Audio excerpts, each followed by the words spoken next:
बिहार राज्य टूटने वाला है और बिहार राज्य में से एक और नया राज्य बनने वाला है और भारत को एक और नया राज्य मिलने वाला है। ये तमाम सवाल पिछले कुछ दिनों से बड़ी तेजी से घूम रहे हैं। राबड़ी देवी बिहार की पूर्व मुख्यमंत्री जो मीडिया में आकर कहती हैं कि हाँ हमने मांग किया है, हमने डिमांड किया है कि मिथिलांचल को अलग राज्य बनाया जाए।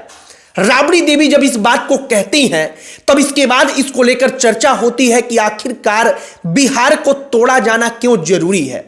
इस बात को लेकर चर्चा होती है कि आखिरकार वो कौन लोग हैं जो चाहते हैं कि बिहार को तोड़कर मिथिला नाम का एक अलग राज्य बनाया जाए जहां मैथिली भाषा बोलने वाले लोग रहेंगे।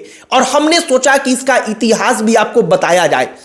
आपको बताया जाए कि साल 1912 में पहली बार बिहार से एक अलग राज्य बन जाए मिथिला, इसके लिए आंदोलन हुआ। बिहार में मिथिला राज्य बने इसके लिए 1902 में एक ब्रिटिश अधिकारी हुआ करते थे जॉर्ज ग्रियर्सन। उन्होंने पूरा का पूरा नक्शा बनाया और उन्हीं के नक्शे को प्रस्तावित तौर पर कहा जाता है कि मिथिला राज्य यही है, यहीं पर मिथिला राज्य बनेगा।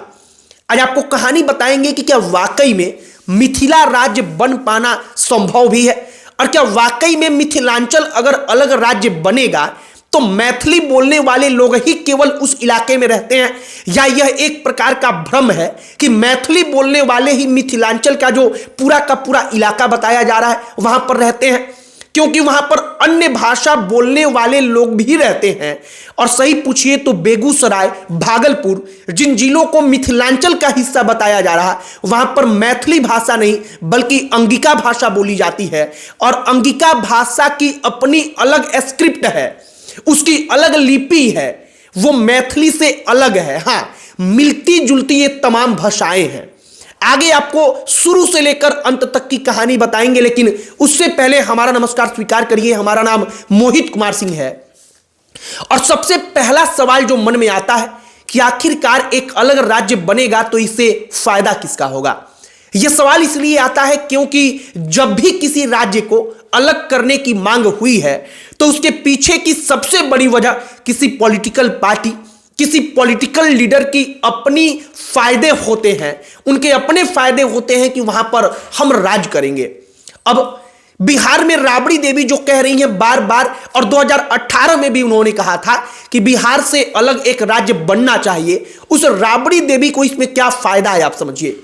दरअसल मिथिलांचल के बारे में जब हमने पढ़ा तो हमें पता चला कि मिथिलांचल वो इलाका है जो मिथिलांचल का कई सारा ऐसा हिस्सा है जहां पर एनडीए मजबूत रहा है, जहां पर बीजेपी मजबूत रही है।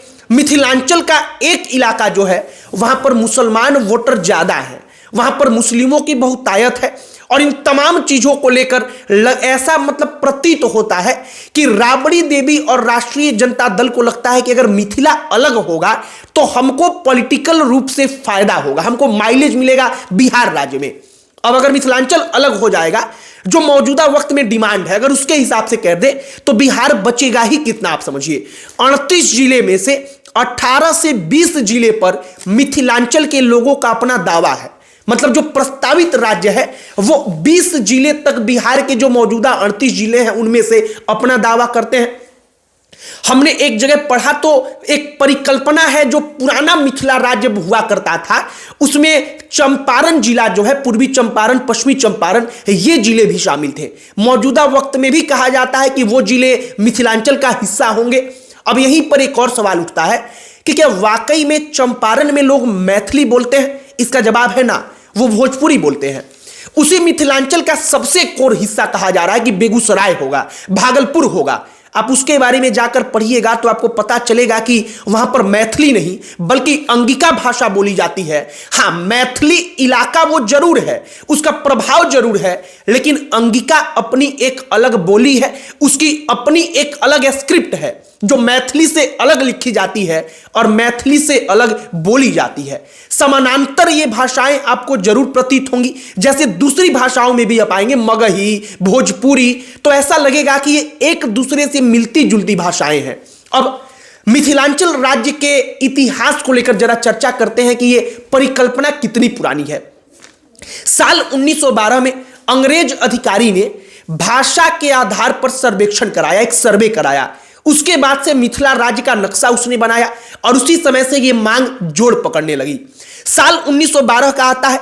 साल 1912 में एक कमाल हुआ। कमाल यह हुआ कि बिहार एक अलग राज्य बन गया। उसके पहले बिहार कोई अलग राज्य नहीं था, बल्कि बिहार बंगाल प्रेसिडेंसी का हिस्सा था। बंगाल प्रेसिडेंसी में ही बिहार था, लेकिन बिहार 1912 में अलग बना तो बिहार के साथ साथ जो उड़ीसा राज्य है वो भी अलग हुआ। उड़ीसा के लोगों की भाषा अलग थी, बिहार के लोगों की भाषा अलग थी। उड़ीसा में उड़िया बोला जाता था।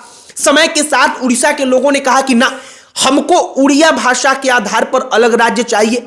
इसके बाद 2 दशक से ज्यादा का वक्त बीता और फिर जो है कि 1936 में उड़ीसा नाम का एक अलग राज्य बन गया।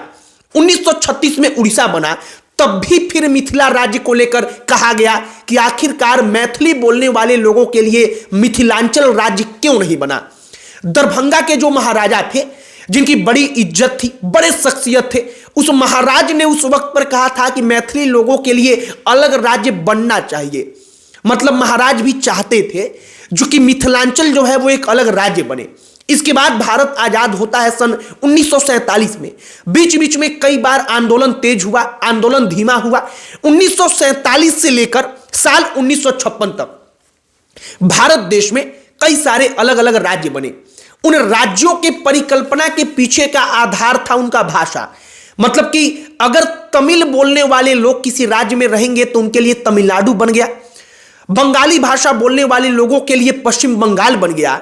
इसी प्रकार से तमाम अलग अलग राज्यों में जो परिकल्पना की गई वो उनका भाषा था, उसी के आधार पर राज्य बने। लेकिन मैथिली राज्य की डिमांड वहां पर भी पूरी नहीं हुई।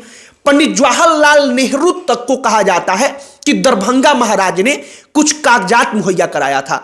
उन्होंने कहा था कि मैथिली अलग राज्य बनना चाहिए, लेकिन मैथिली अलग राज्य नहीं बना। इसके बाद मौजूदा वक्त में क्या हो रहा है, बीजेपी के विधायक हैं हरिभूषण ठाकुर।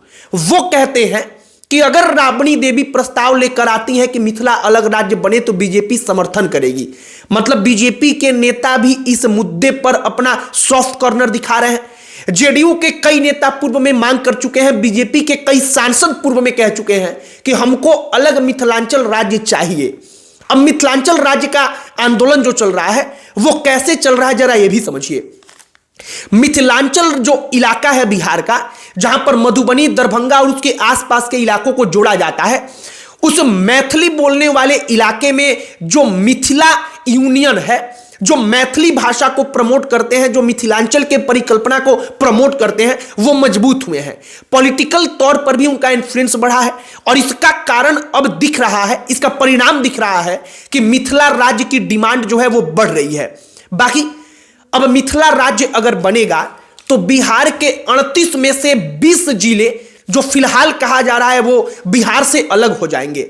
मिथिला से छोटा बिहार ना हो जाए, यह भी एक डर है। बाकी अगर हम सही कहें तो बिहार को शायद एक साथ ही रहना चाहिए। जो बिहार में विकास हो रहा है उस पर ध्यान देने की जरूरत है कि हाँ, जो मिथिलांचल का इलाका है वो विकास से छूट ना जाए। जो उनका प्रमुख डिमांड है कि हमारे यहां विकास हो ही नहीं पा रहा है, बल्कि केवल मगध के इलाके में गया, नालंदा, जो पटना है वहां पर विकास हो रहा है। बाकी एक और बात आप समझिए कि अगर मैथिली अलग भाषा के नाम पर राज्य बन जाती है तो बेगूसराय, मुंगेर, जो भागलपुर है, ये तमाम जिले मैथिली भाषा नहीं बोलते बल्कि अंगिका बोलते हैं, लेकिन उनको मिथिलांचल का हिस्सा परिकल्पना में माना गया है। तो फिर आगे चलकर आज नहीं तो कल एक और ये भी लड़ाई होगी कि अंगिका बोलने वालों के लिए अंग प्रदेश नाम का एक अलग राज्य बनाइए। बाकी हमने जो समझा, जो हमने अपने तरफ से पढ़ा, उसे हमने सोचा कि वीडियो के माध्यम से बताया जाए। आपकी इस पर क्या राय है?